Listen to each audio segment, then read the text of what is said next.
Welcome to the Relax, It's Retirement podcast with Josh Leonard from Leonard Advisory Group. In this podcast, we help those nearing retirement greet it with a well-prepared smile. Join Josh and his guests to learn the retirement and tax planning tips you need so you too can live your golden years with the happiness and excitement you deserve. Hear stories from his years of experience to help you transition into a fun and intentional retirement. Now, on to the show. Hello and welcome to the Relax, It's Retirement podcast with your host, Josh Leonard, where we talk about transitioning into retirement with intent. I'm Wendy McConnell, except today we're going to talk about transitioning out of retirement with or without intent. That's right. Yeah, we're just going to talk about yo-yoing today. So today we're going to talk about the new unretirement. So, many times, Wendy, we're talking about getting to retirement. I would say that this is a similar thread, though, because like we've had discussions with guests like Jerome Myers, it's really about that next chapter in life. And many times people enter that next chapter and then think, maybe this isn't for me, right? Maybe the idea exactly what I thought. Playing golf every single day is not actually that great after 2 months of it, right? Well, yeah, that could be a problem. But yeah, so what is it that happens when you plan, retire, and then all of a sudden, this isn't working for me, Josh? What are we going to do here? Yeah, I mean, I think that's it. It's a common problem, and like Jerome said, it's really finding a mission in the next chapter of life. So the new unretirement is kind of what we're discussing as people re-entering the workforce, but it can be for a couple different reasons. I'd say the first would be for finding that mission, right? So many of us derive purpose and mission out of our work, right? I'm very passionate about financial planning. I think if that escaped my life, that's 40 to 60 hours a week that I think about this, well, I've just lost that purpose. So I would need to fill that with something else. Yes. I think for a lot of folks, we have a lot of engineers as clients. This is a identity that they have in thinking in a certain way, following a certain process. Losing that in retirement, I think I've mentioned before, if you're reorganizing the kitchen after not being in the kitchen for the last 40 years, it might cause a divorce, right? So we need to find another avenue for that. Yes, that could be a real buster when it comes to your relationships, right? That's right. So for the purpose of that mission, let's stick with that example of an engineer. We've had clients that start doing some consulting work. So maybe there's a project or something that they think is more interesting to consult on. Well, great. It's not a financial constraint. So they'll do work on their time, maybe a certain number of hours a week rather than full time, which ends up bringing in more money into the house. Now, we do caution around this because depending on when you retire, there's some other factors to be careful of. The first one I'd say is we have to watch our Medicare surcharges. We're earning too much money. Our earned income goes up too high because maybe you have a pension, Social Security, maybe you have an annuity or something else already paying in because that was part of your retirement plan. If we're throwing on a lot of extra income, that could cause the cost of your Medicare to go up higher. Could push you up into a higher tax bracket. I think another thing to be careful with is if you claim Social Security early, so prior to full retirement age, you'd start paying back some of that benefit as well. Okay, stop right there. Let's do it. What does that mean? So you start paying back that benefit? Yes. How that works. Yeah, good question. So with Social Security, if you retire early, if you start claiming your benefits prior to full retirement age, now for most folks that aren't retired yet, if you retire prior to age 67, you have income limitations. For Social Security, if you're earning too much money, you start paying that money back. So in the years prior to full retirement age, $1 in benefits will be withheld for every $2 of earnings in excess of $21,240. So if you're an engineer consulting, I think it might be quite easy to earn over $21,000 some dollars. But you're allowed to earn that much. You're allowed to earn as much as you want. You start paying back your benefits after that. Yeah. So that's what I meant. Yeah. After $21,240 for this year, you start paying back your benefit. In that case, it doesn't make sense to be claiming Social Security. So we want to be careful there. What if, let me put it this way. If you've taken it up at the actual retirement date and then you have to pay that back as well? No, it would just be ongoing. So your payments from there. I don't know which, you don't have to pay anything back at all if you wait until 67. Yeah, once you reach your full retirement age, the month in which you reach full retirement age, that no longer applies. Okay, I got So you. great question, Wendy. Okay. After full retirement age, even if you started your benefit early, you are not required to pay back any benefits. You can earn as much money as you want without any Social Security penalties. All right. That's just so tricky to me, that Social Security stuff. So thank you for taking the extra time. Not a problem, Wendy. We can certainly do several episodes just on the nuances of Social Security, the taxability, the benefits, all that kind of stuff.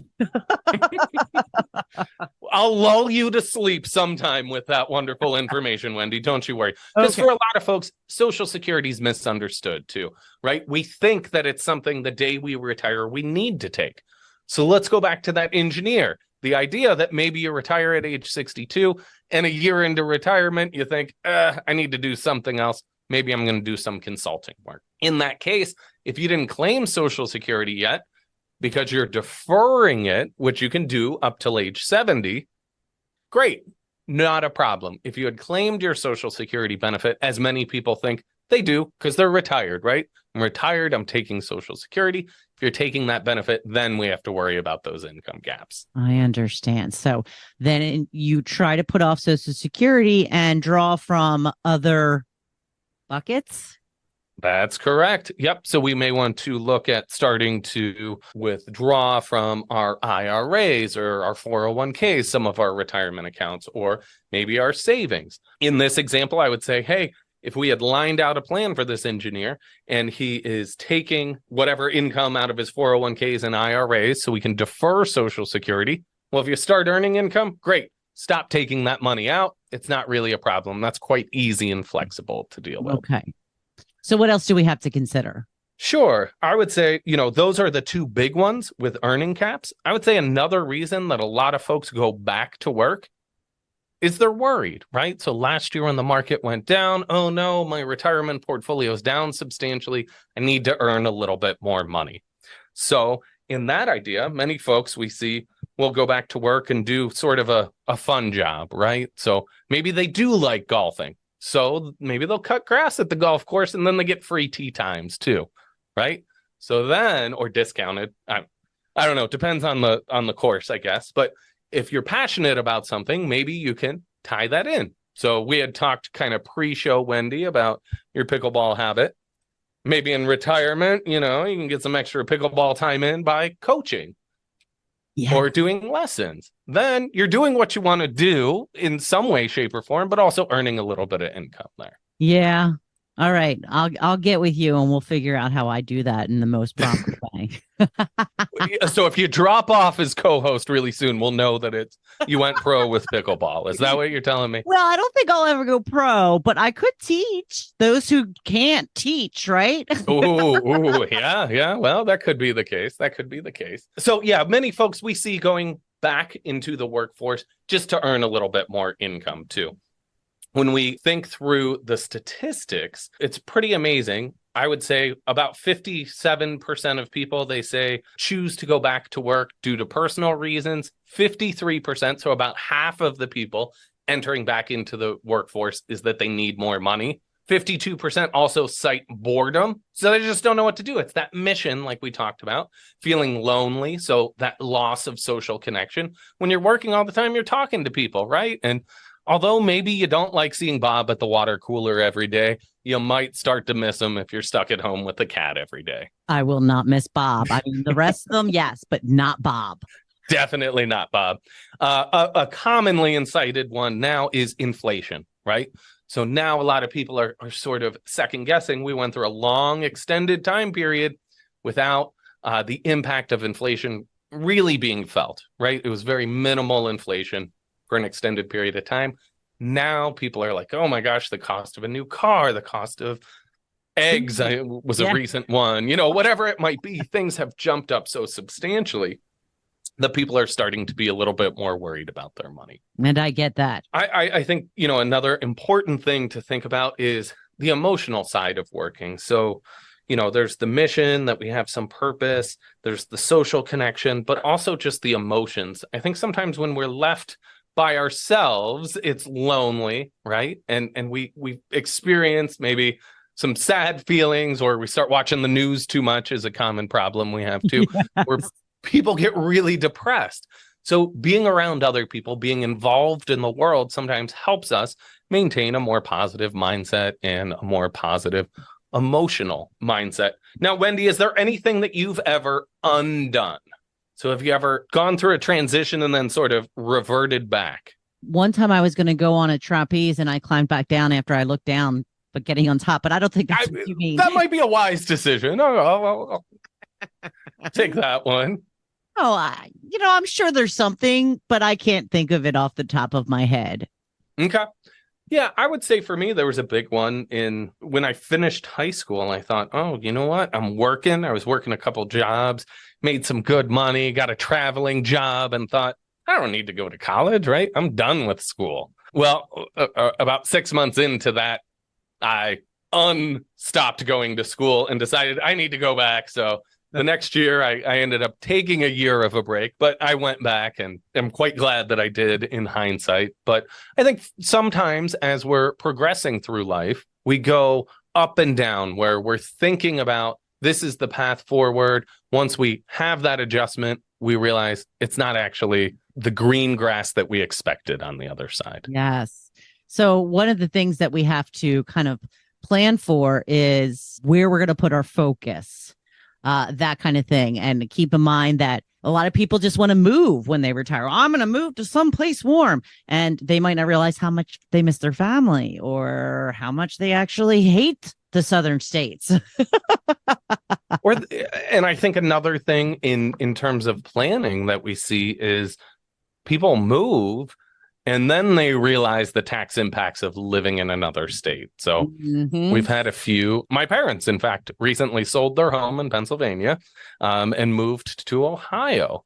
In the state of Pennsylvania, you don't pay state income tax on retirement income, but in the state of Ohio, you do. Oh, that is another cost in taxes and things like that.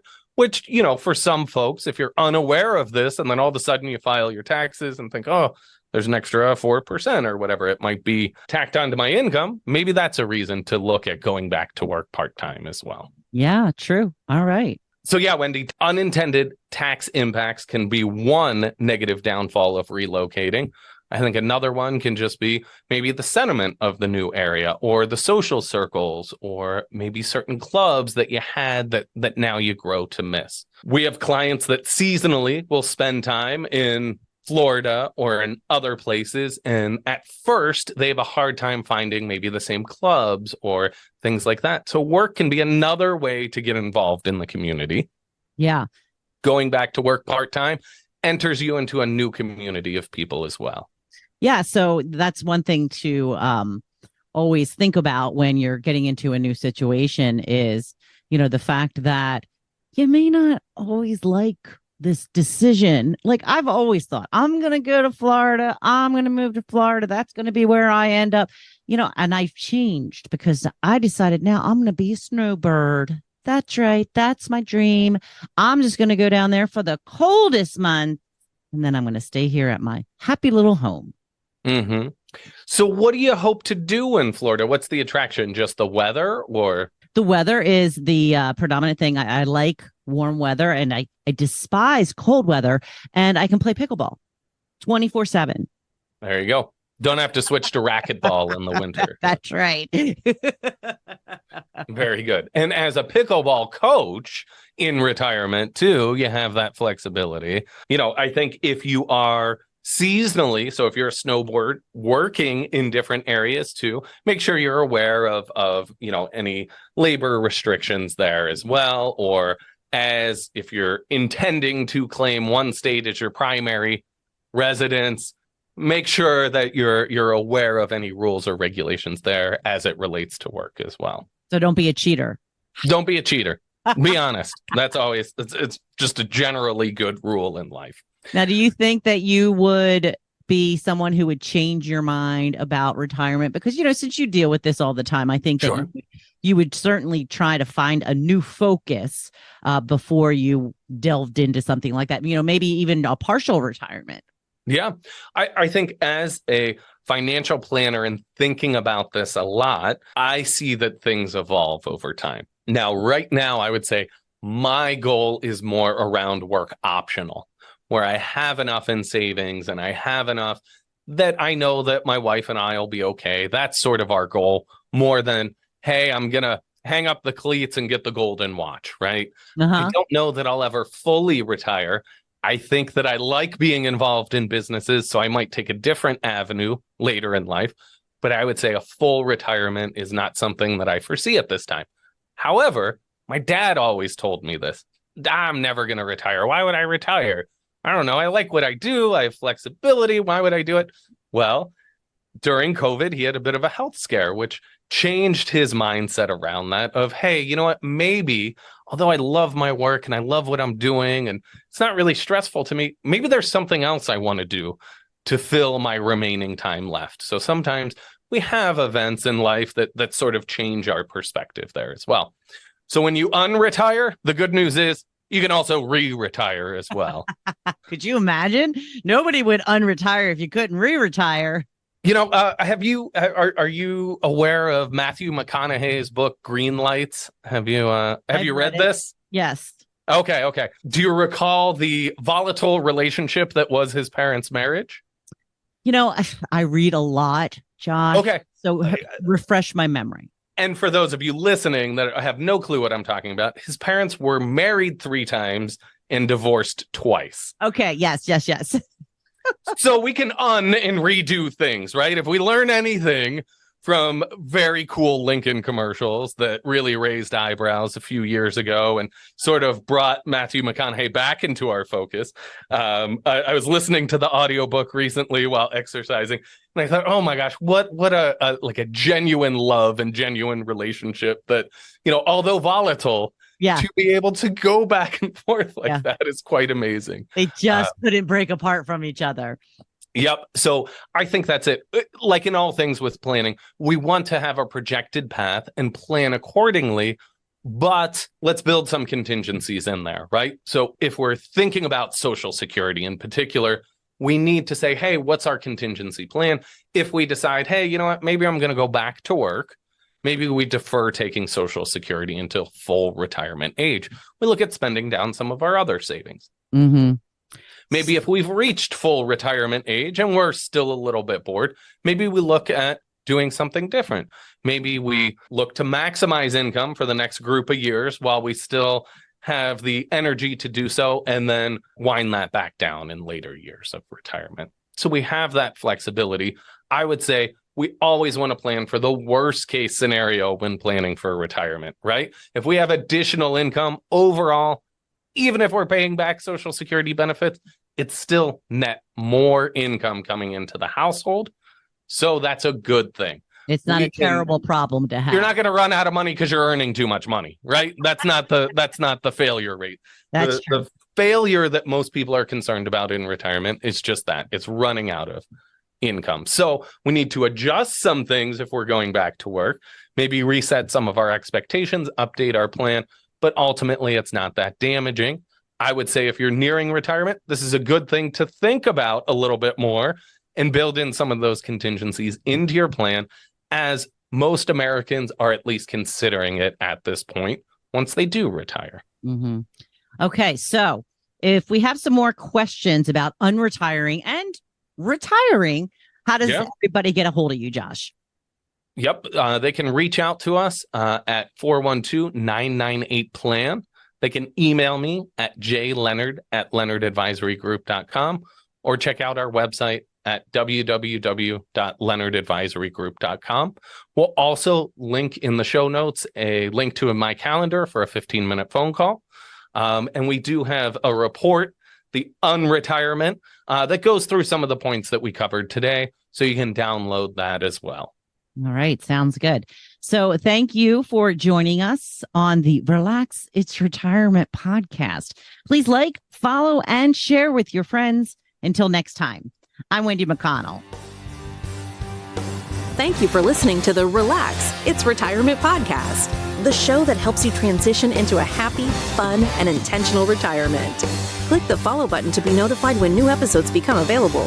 Visit our website at www.leonardadvisorygroup.com or give us a call at 412-998-PLAN. And don't forget to click the follow button to be notified when new episodes become available. The information covered and posted represents the views and opinions of the guest and does not necessarily represent the views or opinions of Leonard Advisory Group, LLC.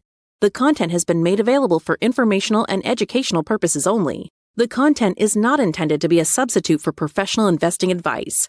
Always seek the advice of your financial advisor or other qualified financial service professionals with any questions you may have regarding your investment planning.